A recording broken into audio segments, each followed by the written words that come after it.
So thank you all for joining today's panel, Graduating During COVID-19, which I will be introducing. My name is Tamara Jamil, and I graduated from Cornell's Architecture undergraduate program in 2016. I worked in New York for a few years after graduation, and I'm currently undergoing my master's degree at the Center for Research Architecture at Goldsmiths in London. This panel has been organized with a strong objective in mind: to offer advice and solidarity to those of you graduating during this unprecedentedly uncertain time. First of all, it is crucial to recognize that this is a public health crisis first, with more than 25,000 deaths in the US so far, followed by an unprecedented financial crisis, with over 17 million people having filed for unemployment. Nevertheless, we are still considered privileged to be part of the knowledge economy. Knowledge workers can work from home, maintaining requirements for social distancing. COVID-19 is killing Black and Latino people in New York City at twice the rate that it is killing white people. These disparities are present across the country, and one of the main reasons is because Black and Latino people make up the brunt of manual labor in the US, while suffering disproportionately from poverty, poor health, and chronic disease. It is important to recognize our privilege, and by so doing, recognize our responsibility as skilled designers and proactive thinkers. That is why I would like to challenge each and everyone here today to help design a post-COVID-19 world. What will that world look like? It needs to be inclusive. It needs to be uplifting, but it also needs to be safe and allow us to keep both physically and mentally sane without losing our humanity. Another challenge many of us are facing right now is the pressure of graduating into debt, which is an extremely real and valid concern. Student loans are anxiety-inducing. Adding to it the uncertainty of a future post-COVID-19, when employment across the world is seeing a stall, this anxiety becomes a reality harder and harder to grasp. This is why this panel is here today, to share lessons from those who graduated during the 2008 financial crisis, who will impart their hard-earned wisdom. In the field of architecture, most of us are well aware of those 5-6 practices that are continuously churned into our psyche all throughout design school. I will not be listing them here because most of you are probably reciting those names to yourself right now. The pressure that lurks over professional design to seek out those architect firms has been embedded into the culture from day one. It's nothing new. If we are able to take something from today, it should be the acknowledgement that we will not be living in the same world after COVID-19. With this shift, there will be a shift in the profession. Architecture does not stand on its own, but it's continuously being molded and reformed by the surrounding geopolitical context. Given the profession's innate plasticity and our current fluid reality, we need to celebrate divergent paths, breaking out of that mold and moving out of your comfort zones. As Andrea Simic, Cornell's chair of department, said in one of her interviews with Madame Architect, who's here now, follow your instincts a bit. Don't go for the brand name. Go for what is a good fit for you. Long term, that is what will fill you up. Last but not least, I want to give you an example of adapting to the architectural plasticity.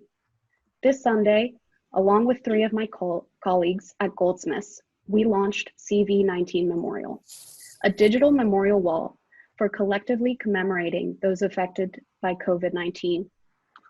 During this physically isolated time, we have all been shaken. Acknowledging this pandemic has not and will not affect us all equally, we all felt the need for a collective space where we could share our mourning, our uncertainties, and our frustrations with our distinct government's responses. This is why I invite you all to visit cv19memorial.org and share your testimony. And if you know of someone who has been affected by the virus and would like to share theirs, please pass it along. Now to begin, I would like to introduce you to Alex Klimowski, graduate of Cornell DEA MA in Design Criticism from SVA, formerly at Architectural Record, and most recently at Interior Design Magazine. Alex is a founding member of SLAB and the moderator for our event tonight. Thank you, Tamara. I am thrilled to be moderating what is sure to be a very informative and thought-provoking panel discussion this evening. A little bit about myself, as was just mentioned. I was the associate editor at Architectural Record magazine for around 3.5 years until the end of February, at which time I moved to Interior Design magazine. Now, when I was hired at Interior Design, Sandow, the company that owns the magazine, it was growing. The company had partnered with the New York City Economic Development Corporation to sponsor NYC by Design, a citywide design festival that had been planned for next month, now canceled, as well as other prominent events. The office had all the perks, free manicures, massages, bagels at the office, and all that. 3 weeks later, I was laid off due to the coronavirus pandemic. So I can definitely attest to the extreme lack of stability that is characterizing so many industries right now, and sympathize with the feelings of uncertainty that I am sure many of you are experiencing right now. So as someone who is at a standstill in my own professional career within the architecture and design industry as a result of the current global crisis, I'm honored to be hosting this conversation with tonight's group of stellar panelists who represent various corners of the architecture and design world, some of whom have experienced firsthand the difficulties of propelling their own careers during the last recession in 2008. So joining me tonight are Allison Wicks, Head of Business Development at BIG here in New York, Julia Gamelina, Founder and Editorial Director of Madame Architect. We have Miriam Rohr, Program Director at the Startup Accelerator Urban X, Matt Goldsberry, Digital Design Principal at HDR, Sai Kim, Associate Principal at CBT Architects, Brian Boyer, co-founder of Dash Marshall, and finally David Brown, who is a principal at the firm Woods Megott. So since we have quite a few panelists and a limited amount of time, we're going to keep dialogue to a minimum in favor of a more direct question and answer approach. So for the first hour, I'll be directing specific questions towards each panelist so we get to hear everybody's stories, and then we will take some questions from the audience. Okay, so sound good? All right, great. So let's get started. The first question will be directed towards David. So David, when the recession in 2008 hit, you were working at OMA, correct? Yes, that's right. Right, and so at that point you were working on projects in China. So you stayed in China, is that correct? Yeah. So was the recession one of the reasons you stayed there? And was that a strategy that you saw other people implementing around that time, staying abroad? Yeah. So, so I'd originally transferred to OMA's Beijing studio from Rotterdam, where it was originally going to be a 4-month stint to work on a pretty exciting project in Singapore called the Interlace, and ended up being there for over 2.5 years. So initially I had stayed to keep working on the project, and I was building, valuable skills and experience. And it was a great opportunity to learn about another culture, another place. And the design community there in Beijing at the time was really exciting, coming off the heels of the Beijing Olympics. And people were kind of coming from all over the world to work on projects and to see what was happening. So it was a really kind of great, kind of positive vibe and energy happening there. So after the recession hit, even more people kind of started to come, and there was this really great entrepreneurial spirit in the city. There was, work happening there. It wasn't happening so much anywhere else. So there were, a lot of really great friends and networks that I made with people in the U.S. and Europe that I still kind of hang out to this day.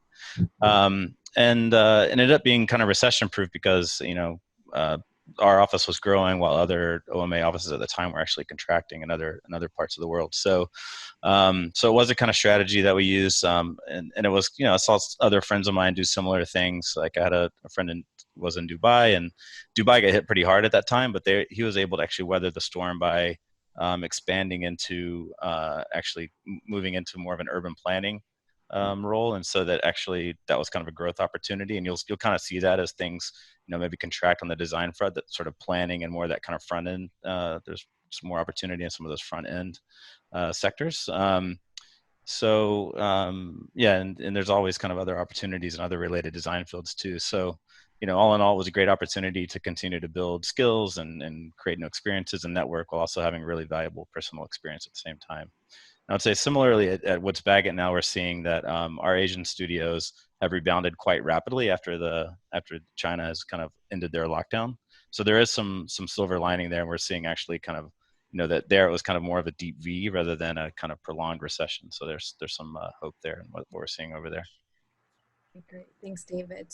Our next question is directed towards Allison Wicks at BIG. So Allison, during the time of the last recession, you were able to land a job at Weiss Manfredi in New York. How did you land that job in that type of economic climate, and what was the application process like for you? Going and applying to various jobs. Yeah, thanks, Alex. I graduated with my Bachelor of Architecture in 2009.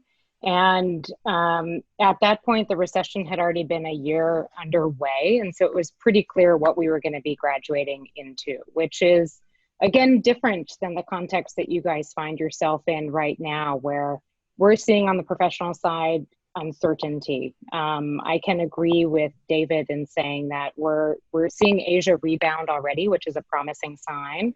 But right now, obviously, we're all working from home still here in the US, and we don't know how long that's going to take and the impacts on the economy. But zooming back to 2009, I had finished something momentous. That 5-year program is really intense, and you guys really deserve to celebrate too. And so I gave myself a little bit of space to think about what I wanted to do next. I volunteered in India for 6 months following graduation, came back, and then was ready to tackle this thing. What I did was started setting my portfolio out there, and I accepted the first job that I was offered in the industry, which did take a few months to be able to get. And it wasn't what I was looking for, and I knew that, but it was something that was in the field that I had studied in, and I knew it was going to be a stepping stone. So I worked in Princeton at a small office for 6 months while I was applying to the more national and international offices that I was interested in. And I was talking to my professors and relying upon their networks to be able to make personal introductions where they could as well. And eventually I was connected with Weiss Manfredi, who was looking to fill a position. And I was lucky enough to start working with them then in early 2010 and stayed there for 6 years before transitioning to BIG 4 years ago. I looked back just this weekend to see, I knew I applied to a lot of offices because it took time, and I think we've all been trained to be a little bit picky too, and that's also a good thing. But it took 107 applications before I ended up at Weiss Manfredi, an office that I wanted to be at. And so I say this to not discourage you, but to say keep trying, because you're going to find those opportunities. It may just take a little extra effort than it did 2 years ago. Thank you, Allison. And Sai Kim, so you actually crossed paths with Allison during your job search back around 2008. So could you tell us a little bit about your experience searching for jobs at that time and your ultimate decision to go to graduate school? Yeah, I graduated from RISD 5-year program in 2007. So when 2008 hit, I actually didn't know what the order of magnitude of what the impact of that recession was going to be. And I had actually quit my job before the recession hit. And I was sort of just recovering from, all the crazy hours that I've been working in New York. When the recession did hit, I started to apply to a bunch of jobs. So basically from 2008 fall through, I guess, end of winter season 2009 for about 4 or 5 months. I probably sent around almost 100 applications. And I would say the first applications that I sent were obviously more of an architectural design oriented jobs. But then as I was sort of plowing through my emails, I'm realizing that the later in the phase I get to, more applications that I'm sending out that are not design related.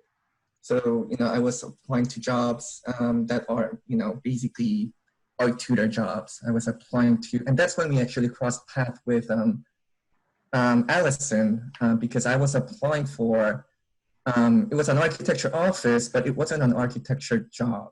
It was more of an office related admin marketing job, which I ended up not getting because they decided to hire somebody with an admin and marketing background.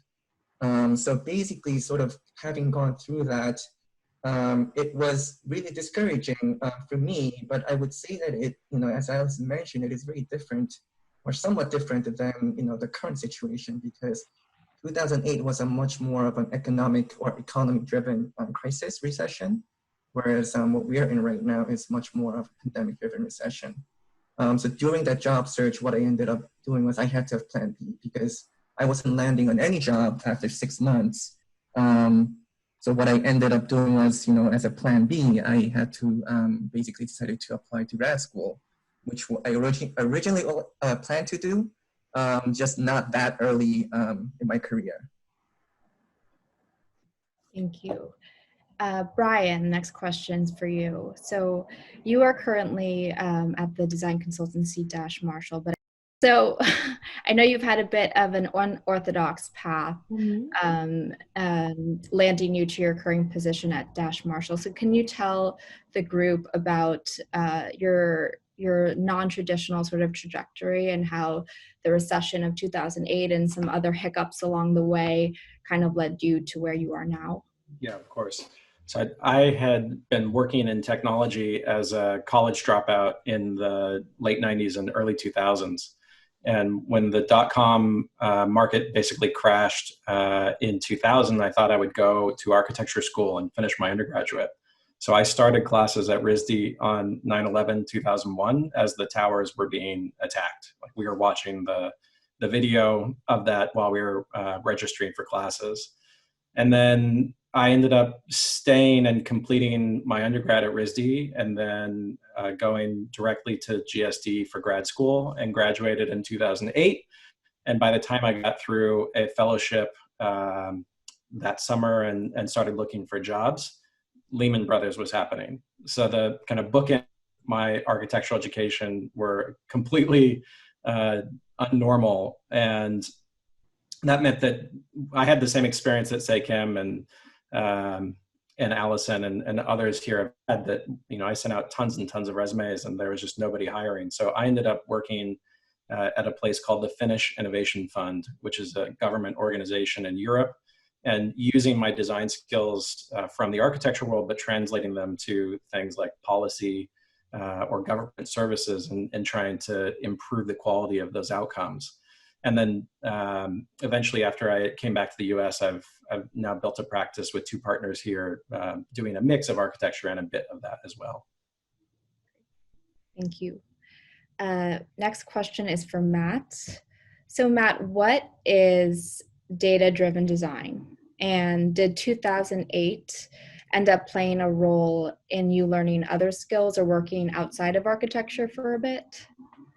Yeah, sure. So I guess before I catch up to what data-driven design is for our D3 team, I mean, a few things happened in order to get to that spot. So, 2008, I mean, pre-2008, I was working in Los Angeles, and it, pre-crisis, it just felt like you can almost work anywhere. And then 2008 to 2011, I was at UCLA, which I guess, somewhat worked out. But even in 2011, it didn't really feel like places were hiring, but it didn't feel like, people were still trying to recover from the gap. I mean, seeing amazing firms shut down during 2008, 2009, especially like small firms. I mean, that's really who's getting hit big time then and now as well too. But kind of seeing these firms that you kind of idolized shut down completely in 2008, 2009, places like, you know, you're applying to basically, they're completely out of business.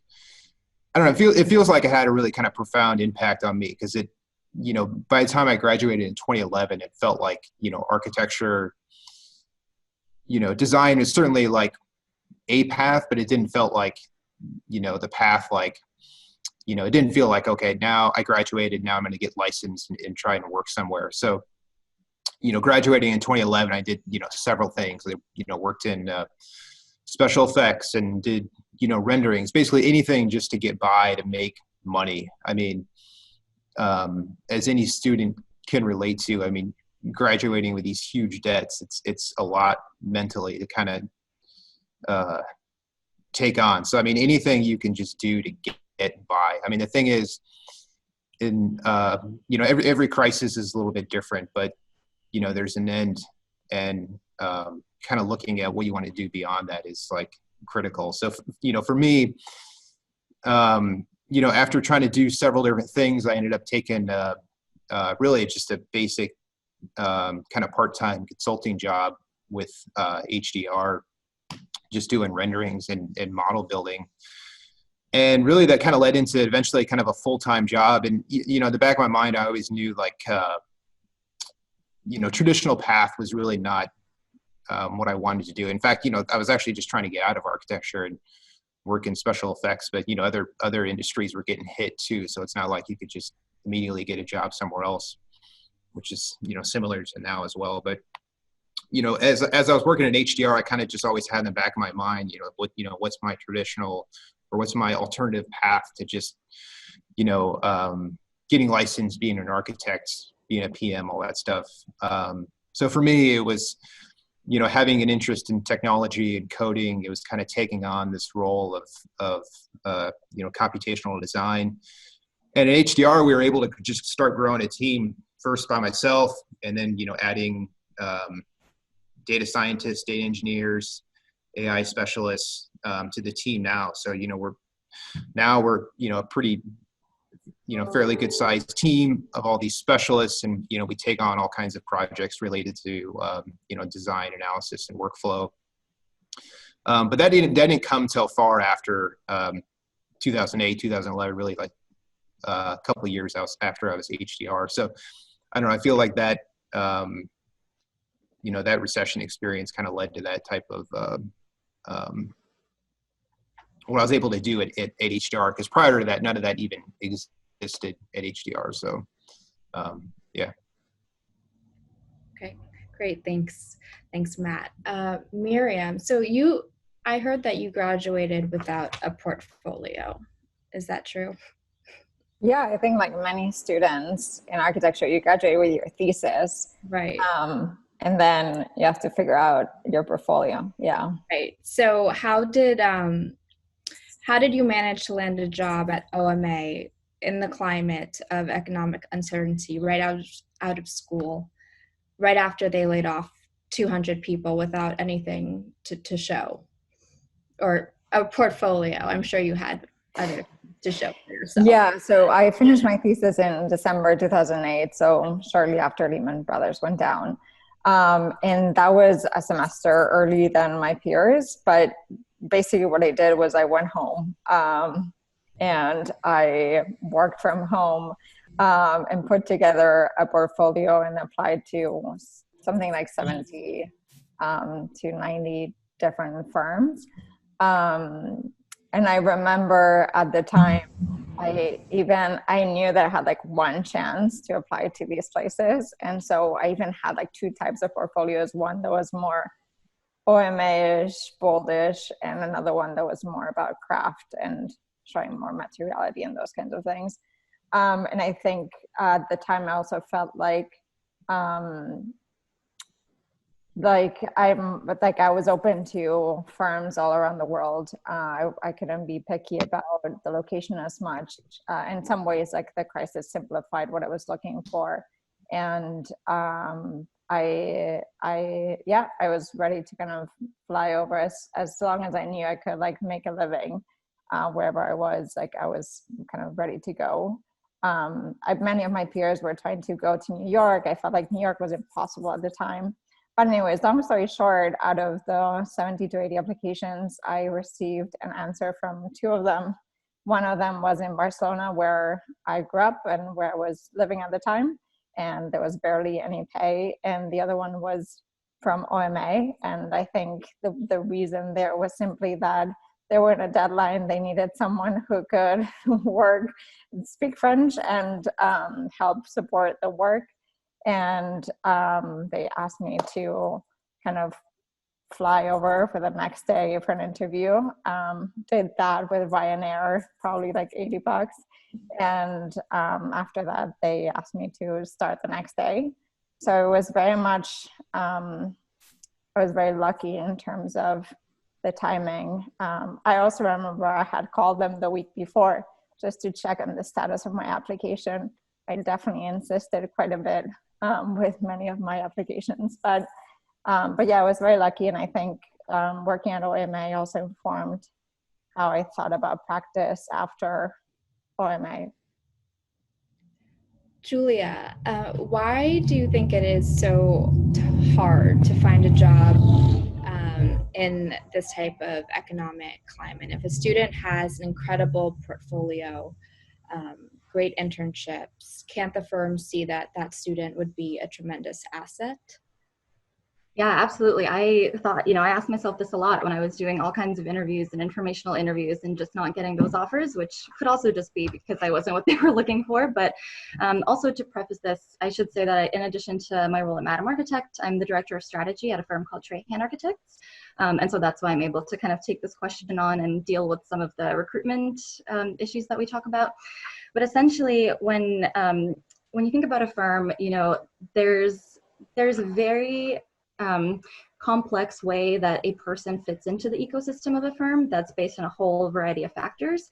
And those relate to budget, staffing needs, overhead, and then future projections. And so just to break a couple of those down very, very simply, I'll start with budget. Oftentimes, and especially if you're talking to some of the more boutique kind of smaller firms, they simply can't afford you no matter, how well you're doing or how beautiful your portfolio is.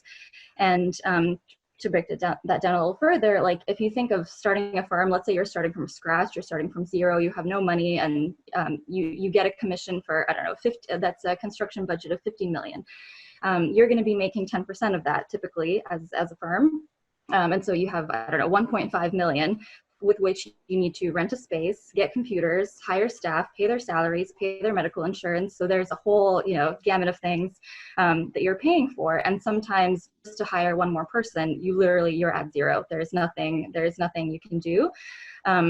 Again, that sometimes depends if you're applying to some of the bigger firms that do have, a backlog of cash flow and can take you on, even though you might not like fit in a specific project or whatever. That's something to be considered. But anyway, so first of all, they might not just be able to afford you. Second of all, there is actually very, very specific staffing needs that firm look at. And there's whole point people, like oftentimes a director of operations, and that's all they do. They just figure out what people are going to work on when and for how long. And so, for example, let's say you're interviewing, beautiful portfolio, you're just out of school, but what that person needs is, a construction administration professional with X number of years of experience that has experience on certain types of projects. Like that's what they're looking for. And then finally, oftentimes is not only do you hire somebody for a specific staffing need, unless you can afford, to kind of have a floater and help out wherever is needed. You often also have to know what they're going to be working on next. And that's probably, a very healthy way to build a firm and hire staff is if you can keep feeding that staff new projects and not have to lay people off when a project ends.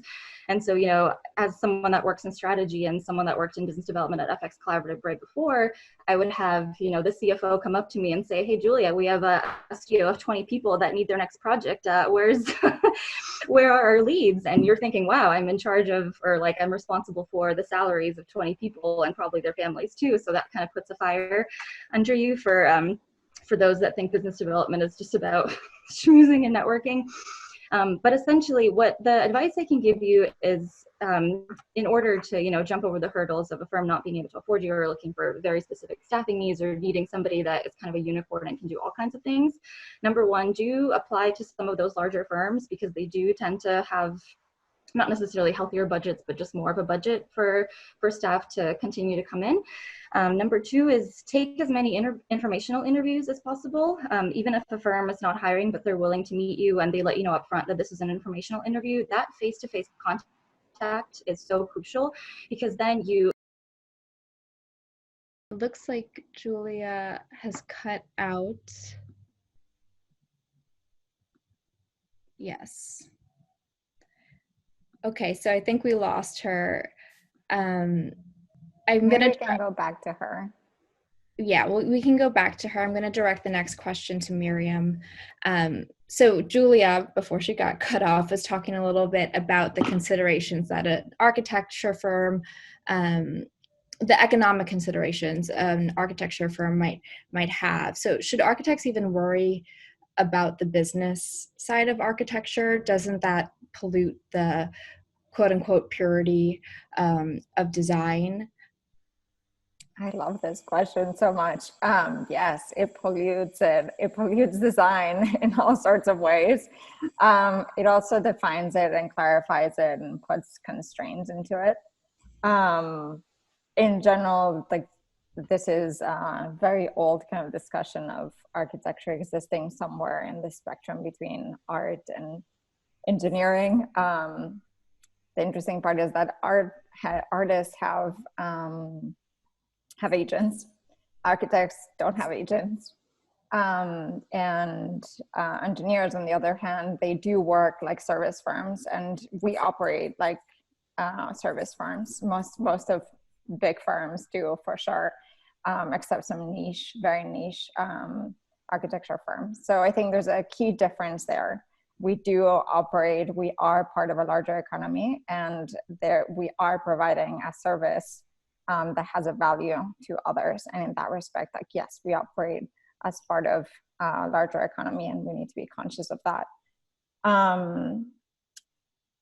There is, I think, something really empowering about producing something that others see value in and being able to exchange that value. And I think, unfortunately, we're not typically trained in that respect, but I think there would be something very useful. As architects, we have so many skill sets, and to be able to put them to use to do small little things, like even if it's like memes, like there are whole accounts based on memes on the internet that actually are doing really, really well, economically speaking. So I think to be able to kind of start small and to see it grow to the level of a firm, yes, like there is a monetary compensation. Yes, we should be thinking about it, at least from my perspective. And I think the reason why this panel even exists is because we are part of a larger economy, and there is a concern that what do we do if we're no longer relevant? So if we don't engage with this discussion,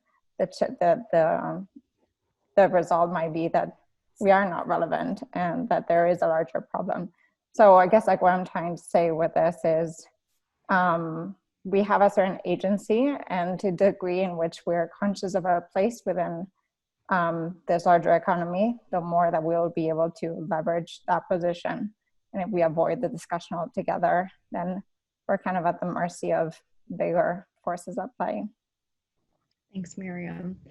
Back to Brian. So Dash Marshall is part architecture firm, part strategy firm. So can you tell us what a strategy firm is, and can strategy firms be a part of the process of designing new buildings? And if so, how are they part of that process? And which part of that process? Sure. I mean, the way I think about strategy is that it's our job to turn constraints into opportunity. So, picking up on what Miriam was saying about the business considerations, maybe polluting a design project, that can happen in really unfortunate ways, and then it's properly pollution. And that can happen in sometimes really interesting ways, and then it becomes a starting point for a design idea. So the work that we do is, almost in an architectural setting, it would be like a phase 0. stepping back from the brief and reframing it, but also helping people clarify, sometimes architecture or a building or some kind of physical intervention isn't actually the most effective way to answer a need. And so what we're able to do mixing architecture and strategy is to give ourselves the freedom to not be kind of addicted to buildings as always the answer. Like you're just trying to jam a building in front of things all the time. And often there are cheaper or quicker or maybe better or more effective ways to respond to issues. So our civic futures practice, which is the strategy practice at Dash Marshall, we work with foundations and sometimes with companies at a very, very early stage where they say, we have a hint that autonomous vehicles will mean something, and we care about public health and land use and public finance. Help us figure out what that means. So effectively, we're thinking partners for the clients in those settings. And we use the design process and a lot of the same research tools that architects would use, but we blend it with human-centered design, and we blend it with a bit of an understanding of business and policy and a whole set of perspectives to make sure that what comes out there is not just compelling as an opportunity, but also well informed by the constraints, the realities of the situation at hand. Thanks, Brian. So I'll pivot to Allison. We're just talking about some less traditional roles in the field of architecture, and I know that you have one of those roles. You're not a designer at BIG. Could you tell us what your role is and what types of people and designers that you work with and collaborate with? For sure. So I am on the business development team at BIG, and similar to Julia, it's being more on the strategy side, and almost actually like if Brian were to call us up, I would be the first person he talked to, taking that level of strategy then into the office and considering, how do we think about this, and what does this design opportunity look like? Over the course of my years of experience, I started to transition over in this direction from being on the design side, because I realized that I really like talking about architecture. And there's so many great people that are great at drawing architecture. And so I've, the thing that I want to stress is that collaboration is really, really important across the board. We have a very multidisciplinary team at BIG, and to execute projects that exist both internally and externally. There are some projects where you're going to have upwards of 20 consultants on the team, from traffic to sustainability to the engineering scopes. And then internal to our team, we have graphic designers, we have writers, and we're all working alongside the designers to be able to deliver something. So also, I think it's important to just kind of be open-minded about getting experience in different facets of the profession. If you have an opportunity and maybe it's on the more technical side, but you see yourself on more the design side, well, that's complementary. And so I think growing that expertise is really going to be applicable when you do find an opportunity that's more in the direction that you think you thought you wanted. And so I would encourage that type of exploration too, because it's definitely easier for a firm to hire from within than to hire from outside in a time like this. Okay, thanks, Julia, or Allison, sorry. Thank you, Allison. We have Julia back with us after she got cut out. And so I'm going to redirect questions back to Julia, still on the same line of topic about parallel roles in the architecture industry.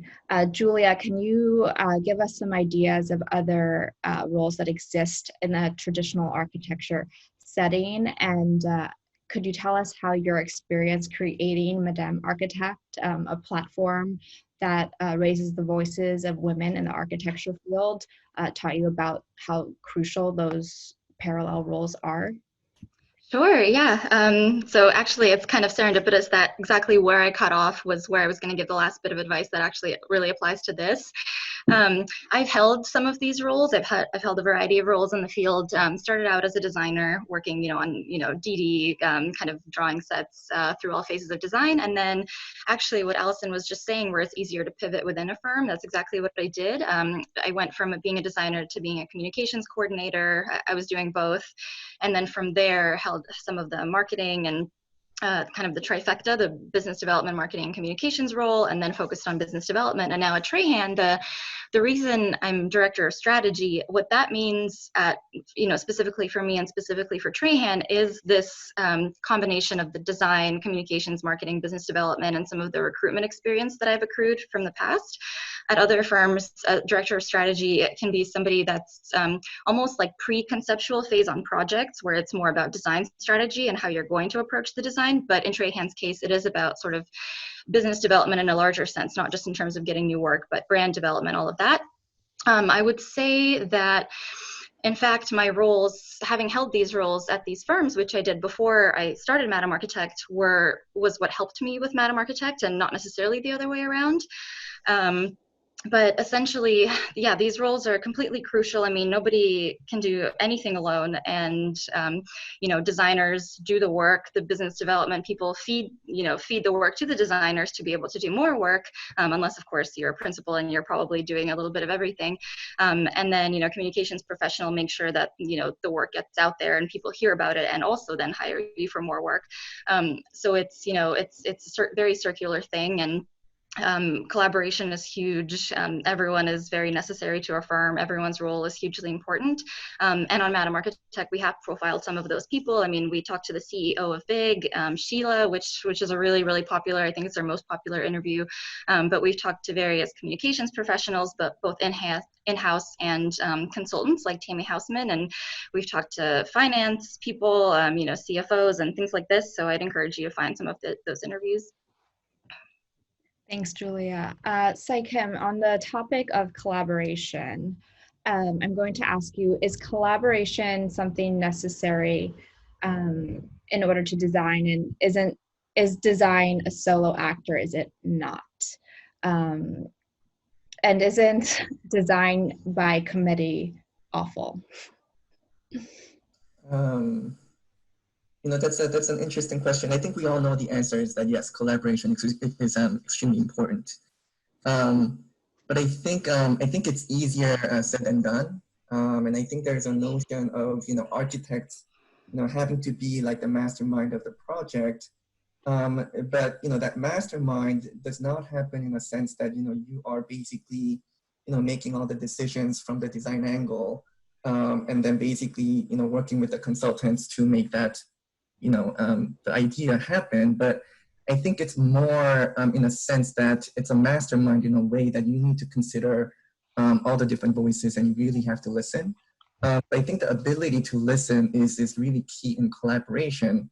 One of the things that I was really surprised when I was working at Herzog & Dimmeren in Switzerland was, there is this notion of star architect, and when you have that sort of a cachet, it feels like you can really design anything that you want and sort of present it to the client and say that this is what it needs to be.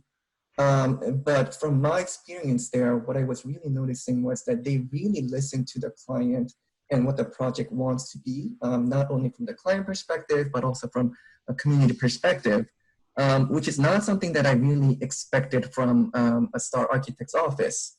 So currently at CBT, where I'm leading a lot of design and strategy efforts, is one of the key approaches that I really try to take on is really trying to set up a narrative along with others, consultants, clients, and the community, and the end users at the end of the day, really trying to listen to what they need to, what their needs are and what their wants are, and seeing how we can set up the narrative that works from all angles. So it's not just having a great design, a beautiful design, and setting up the narrative for the design, and then everything else comes after, but making sure that whatever the design that you come up with the team, it actually from all angles. Julia mentioned about economics of when we practice So, when you have a design, it also needs to work from budgeting perspective. It also needs to work from sustainability narrative perspective, but making sure that all of these kind of perspectives are considered in the final output, I think is a key. And, without collaboration, you really can't have that outcome. And, many times it is by really listening to these other sort of perspectives that I don't have, that makes a project actually better than if I were to design it by myself, let's say. Thanks, Kim. So, Matt, this question is for you. How does your team manage to collaborate with different HDR offices all over the world?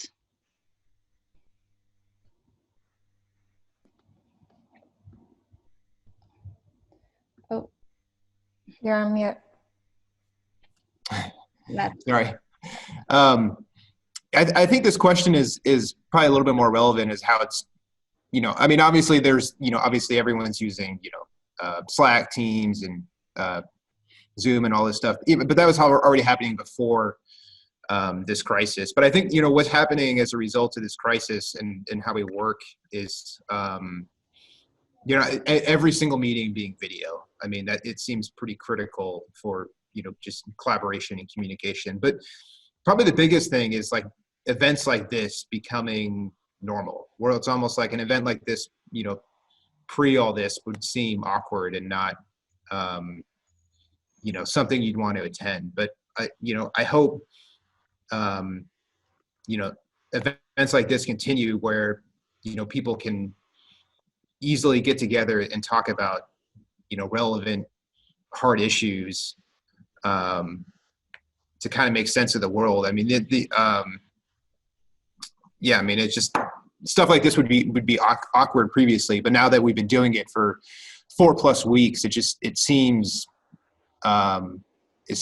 normal and good. So. Okay. Brian, you also teach architecture right now. Do you think the fact that a lot of your students end up, not your students, but students in general, end up leaving the profession, is that a good thing? And do you see an opportunity for contemporary architects to expand the definition of the profession of architecture?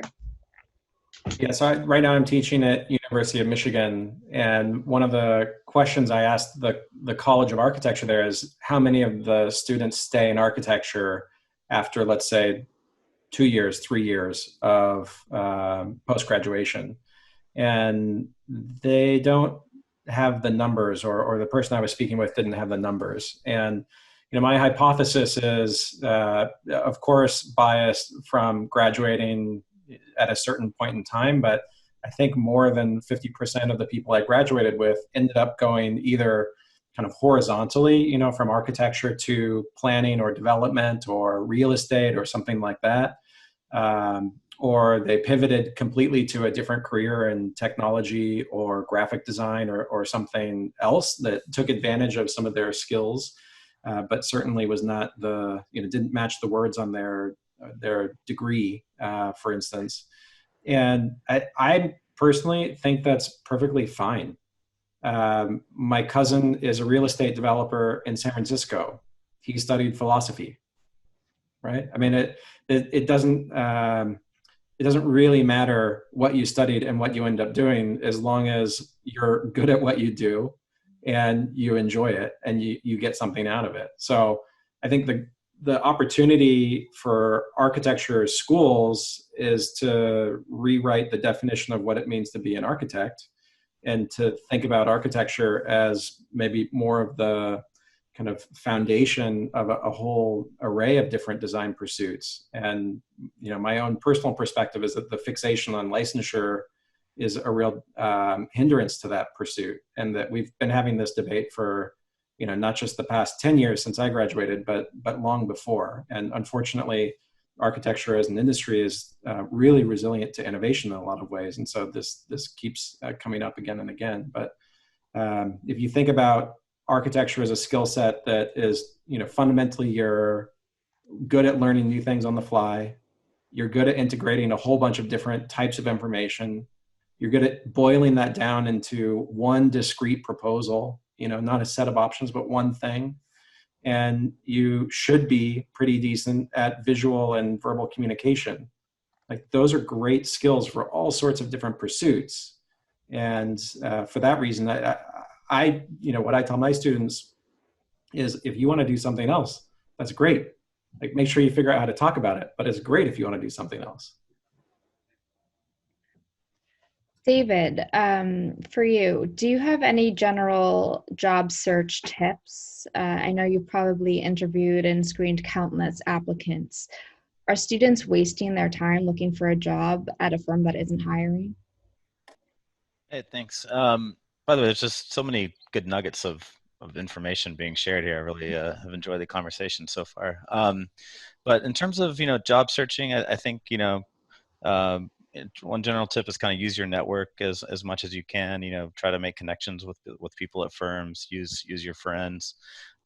It's actually a really great time to be networking because generally when things kind of slow down, people have more time. They're kind of more available to take meetings and stuff like that. And right now you have a kind of a captive audience because everyone's just sort of tethered to their living rooms more or less. So it's a good time to have a VC or a virtual coffee with someone and catch up. In terms of, sending out your stuff, it never hurts to send your portfolio to firms that may not be hiring, or, because we're always on the eye for new talent. If something like really catches our eye, we'll reach out and talk to them.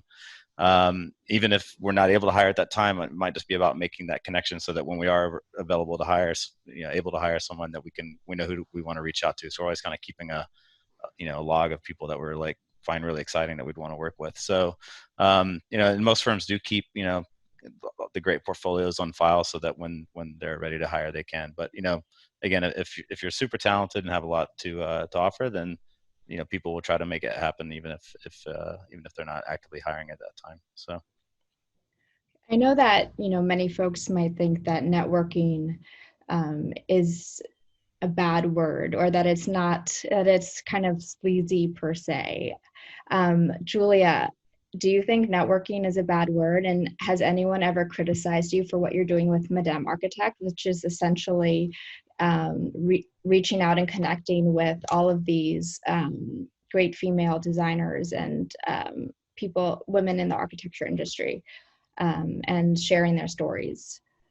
Yeah, sure. So networking is not a bad word at all. In fact, it's like completely essential and crucial. And this taps into, and the reason it's essential and crucial taps into many things. But if for example, someone like me, I moved to the States, so I'm Russian Canadian. I noticed someone had a visa question. We can speak more about that or offline. But essentially, I had immigrated twice, and each time we came, we were completely new, no foundation, no network, nothing. And so, I mean, the only way to make my way would be to reach out to others, people that did know other people, or people that could give me some guidance on how to write a college admissions essay. Like, at some point I spoke better English than my parents, so I wasn't going to get any help there. So networking is completely essential, and it just opens up possibilities. And I think, for the people that think that it's somehow nefarious or malintentioned, I think you have to ask yourself what your intentions with networking are. I mean, if it's, I don't know, if the intentions are completely genuine, if you'd really love to get to know a certain person, or if they're doing what you'd want to be doing one day, that is a very genuine reason to reach out to somebody and say, I'd love to talk to you and hear all about how you got to where you are. If you're applying for a job and you want to work at a certain company, and you reach out to your network and say, give me a name of someone at that company who I can contact, like, that's a little different, because no one's just going to give you a random name, or or put you forward without knowing why they're doing that. So that's the thing about networking, is this, especially if you're trying to enter a space where you have no foundation or no other way in. And I don't mean like exclusive spaces, anything like that, but like a firm, a city. If you're from, I don't know, South Africa, and you're trying to find a job in Los Angeles and know nobody in Los Angeles, like, networking is going to be pretty crucial. I have not gotten criticism with Madame Architect. The only questions I've gotten is whether I've gotten criticism or not. And the only instance that has happened was from a man asking if I get criticized for not writing about men. To which I replied, no, I do not, but you're the first to ask. And you know, I think in order, I'm a huge believer in 50-50, and, you know, panels should be 50-50, and that extends beyond gender. But before we do that, I think we have to even out the playing field a little bit. And so Madam Architect is a way to catch up, you know, before it truly does become 50-50. So that's kind of the only criticism I've gotten for, in terms of networking. I mean, if anything, I get so many thank yous for profiling a certain person because now people know about them. I think there was one interview I published with a woman, Megan Chusid, who's pretty amazing. She's someone's interview to read about kind of all kinds of non-traditional roles within the industry, because she's been director of facilities at the Guggenheim. She worked for a construction company. She worked in-house for a corporate firm, and all of this is with a license and an architecture degree. Once her interview went up, I got like 15 emails from young women asking to speak with her, which in that case happened, and I'm sure she's helped a lot more people. So yeah, networking, you know, you have to ask yourself what your intentions are with networking, but if it's just to kind of help you along or help somebody else, and that's often what it is, then I mean, it's completely essential. Great. Thanks, Julia. And thank you to all of our panelists for sharing their stories. I'm going to open the discussion up now to some questions we have from the audience.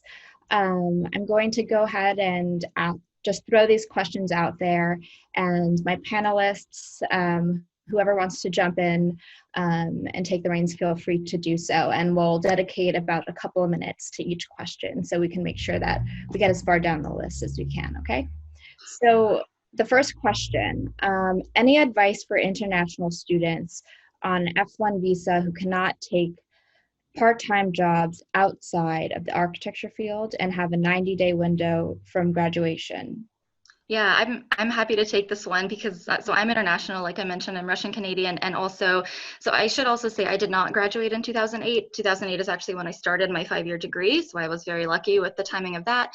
The restriction I had is a visa restriction, and if I wanted to stay in this country right after graduation, granted, you know, I think you have some leeway on a student visa. But for those reasons and for financial reasons, I needed a job basically the day after I graduated. What I would say, I think what this all boils down to is how you can increase your value the most as a candidate. I'll return to this in a second, but with the visa situation, there's a few different visas out there. I'm on a TN visa, which is for Canadian and Mexican citizens, which is fairly easy to get and also fairly inexpensive. So again, lucky in that sense. Some visas are a lot more expensive, and you know, people do tend to apply to the larger firms, more corporate firms that can afford. Again, we talked about budgets before, that can afford to sponsor visas. I've paid for my own only because it's $60, and I just didn't want that to be a restriction in you know, closing an offer, but not everyone obviously can afford to sponsor themselves. So if you can, see if your company can first. Also, you know, consult with an immigration lawyer if you can. Some do it pro bono. Some people have friends that can, you know, that can give that kind of advice. But make sure you find out which visa is good for you. There's a visa out there called the Genius Visa, which, you know, actors and actresses are on. And actually, architectural designers do get that visa. You just have to position yourself in a really good way. And I've worked with people on that visa that are not actors and actresses, you know, winning Oscars. They're designers working at a firm, and I'm pretty sure that that visa is fairly flexible in terms of what you can and can't do and where you can earn money from.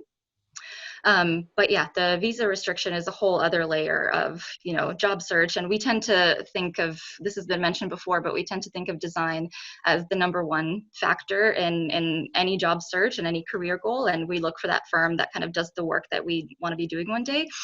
But there's so many other factors that you need to look at. And I would just make sure to ask, you know, and pay attention to job postings when they are posted. If firms sponsor visas, what kind of visas they do sponsor, and start with that. Okay, great. Thank you, Julia. Next question. What or how much agency do you think architecture institutions hold in helping us students enter the practice during a situation such as this?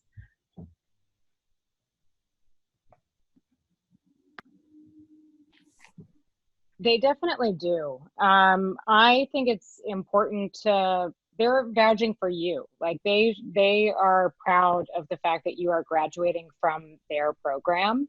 And they also get ranked by job placement that comes out of their program. And so they're going to want to be helping you. And this is a time better than any to take advantage of that. And I know that at least when I went to school, career services, they were kind of lame. Like they had hookups for like very corporate offices in Houston and Dallas, and no one was interested in that. That's not what they taught us to be interested in at school. But I think this is an opportunity just to see what connections they have, because it actually is broader than that, even though that may at a surface level be what you're seeing coming out of that department. But also rely upon your professors too, because many of them have practiced, or many of them have friends in the industry that they can connect you with. And again, I think it does stand out on top of cold calling someplace, to have someone vouch for you, like a personal recommendation. It can just be an email introduction, but it does stand out. Great, thanks, Allison. Next question. So in general, I feel like designers are bad at negotiating. On top of that, women also get the short end of the stick by not being aggressive enough. Having said that, if you get an offer, do you think it's appropriate to negotiate during such volatile times when companies are laying off or furloughing their employees or cutting their salaries? Or is it tone deaf? Yeah, I can jump in quickly. I do want to hear other people's advice on this, though. I think it's always appropriate to negotiate. I think it just depends on, like, no one's ever going to fault you for asking. If someone comes to you with an offer, it's not a bad thing at all to come back to them with one. I was in one situation where my supervisor and I were hiring somebody, and then the back and forth went on a little too long, in which case, I mean, she still got the offer. We were still willing to take her on. But it was a little bit, and it's funny that I say it's a she. It was a woman that we were dealing with. Yeah, I think you have to kind of strategize beforehand. You have to know, what you'd like to get. Maybe aim a little higher when you throw out that first number. That doesn't always work, but sometimes it does. Sometimes people throw out more than they thought they wanted or could, and people say yes. So always ask. Always just throw one thing out there. And I think people actually expect that, especially the further you get in your career. It's very common to say, email me your figure. I'll come back to you with a counter, or vice versa. So yeah, definitely ask. And also, I feel like the word aggressive is dangerous. We don't want to be assigning that image or that word to women or to anyone. I think like being assertive is what we should be aiming for, assertive for ourselves. And yeah, by stating kind of what you want very clearly from the get-go, and seeing the response that you get, and it's kind of case by case, but feeling it out in that way is a good place to start. Great, thanks, Julia. Next, what is the appropriate response to a firm with whom you've already signed a contract with, but now is telling you that your job may be in jeopardy? Is it professionally advisable to look for other opportunities? Definitely. Yeah, I think so. That's if they've already hinted that it's probably not going to work out, then it's probably best to start looking around at other places at that point. I also think a lot of firms are trying to be very transparent right now, because it is so uncertain. And so if you do have that feeling, I suggest that you talk with someone within your company about that. And if they weren't clear before, perhaps they can be clearer to assuage your concerns about whether or not you should be looking or not. Great. Next question. For those of us who are going to be in school for the next couple of years, how would you recommend getting work experience if firms are not hiring as much for summer internships? Will lack of summer internship experience make it harder to get hired after graduation? Did any of you come across this challenge while in school during the last recession?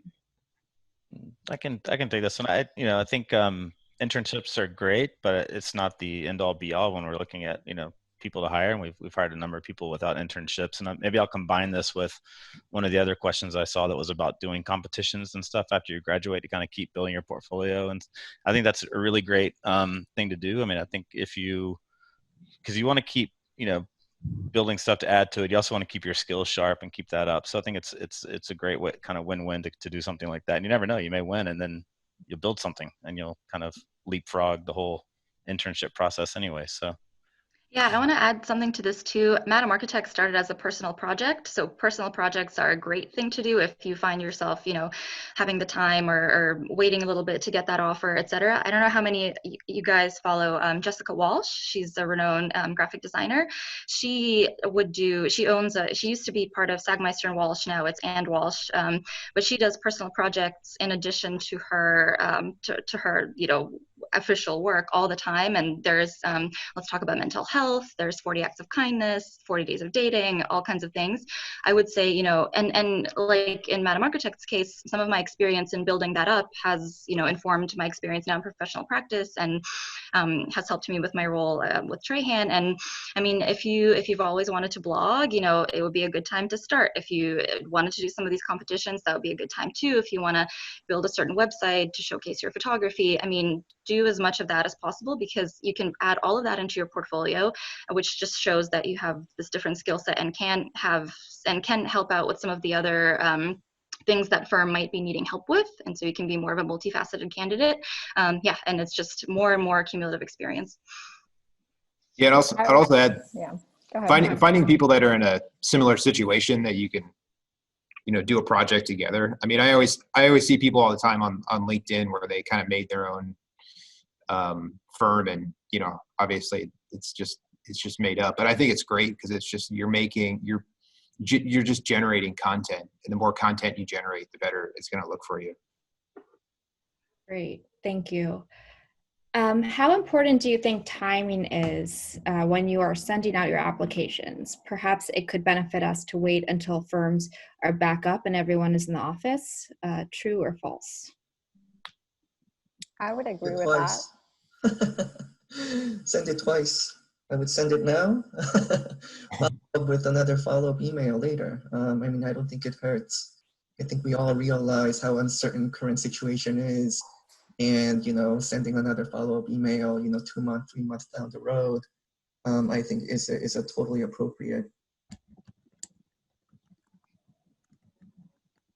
Okay, great, thank you. Next question. We have someone mentioned that it is easier to pivot within a firm. How do you effectively go about doing this? And more specifically, I have heard of cases in which people are recommended for lower level positions than is appropriate for their skill level, experience, and degree. Would you recommend taking the job considering the climate that we're in and then working towards your desired position, or looking for specific positions that check all of your boxes? I can take this one. I feel like I maybe relate a little bit similar to this question. I mean, the thing is, if you take a job, I mean, everyone knows you don't have to take it. I mean, you don't have to do it forever. So just take whatever you can to get by. If you can make something out of it, great. If it doesn't work out, just move on. There's no reason to, I don't look down on anyone's resume if it says they, moved around 3 or 4 times. So yeah, I would say, take whatever you can.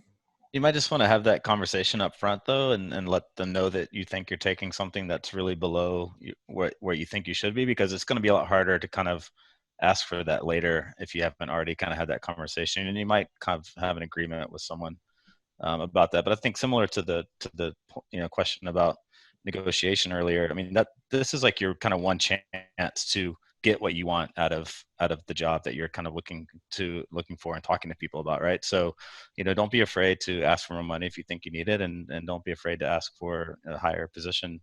And it's just, just have an open and frank conversation. A lot of it is about tone and, kind of being willing to work with people and so I think that's, but all of those are kind of valid things to kind of ask for and talk about with a potential employer, and hopefully they're, if they're a great friend to work for, they'll be kind of amenable to those questions and willing to kind of discuss them with you. So going back to pivoting within a firm, so I was able to do that working as a designer on projects, again, all phases, and then I switched into communications.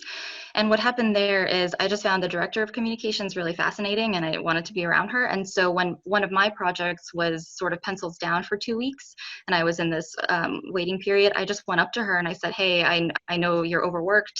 She didn't have a coordinator at the time, and I just said, what can I help you with? I have some time. And my project managers, said that would be okay. And so I started with social media and then press releases and then doing some research in various press outlets that we wanted to pivot to or to pitch to. And eventually, once I had gotten some of that experience and was already doing it, in addition to my design work, that's then how I was able to make the argument for starting to do it full time. And then, I had it on my resume and had done it full time for a couple of months, and then was able to apply to a new firm doing just that. I think it would be really difficult if you're a designer to one day say, I want to be in communications. But if you start doing that gradually, and it's kind of like, dress for the job you want, like you just start doing it in ways that you can. I think Julia brings up a great point, because I think many times people say what they want, but the effort is not there. And I think the effort and the work needs to show where your interest is and where you want to go. So for example, if somebody is, let's say, specializing in, let's say, some sort of a technical aspect of architecture, but they want more sort of a hands-on involvement in the design, let's say. Not to say that these are mutually exclusive, but let's say that's sort of the intent. But if the person is not showing the effort or sort of a body of work that represents the caliber of the design that the firm is looking for, but keeps on saying that they want to do this, X, Y, Z, then obviously it's not going to work out. So I think, rather than just being proactive, verbally, I think there has to be a chunk of, time and commitment that you're showing to your firm. Great, thanks. So we only have a few more minutes. I'm going to wrap up with the last 1 or 2 questions here. Next question we have, do you envision the field of architecture moving to a more digital format after this pandemic? And if so, what specific opportunities or challenges will we be facing?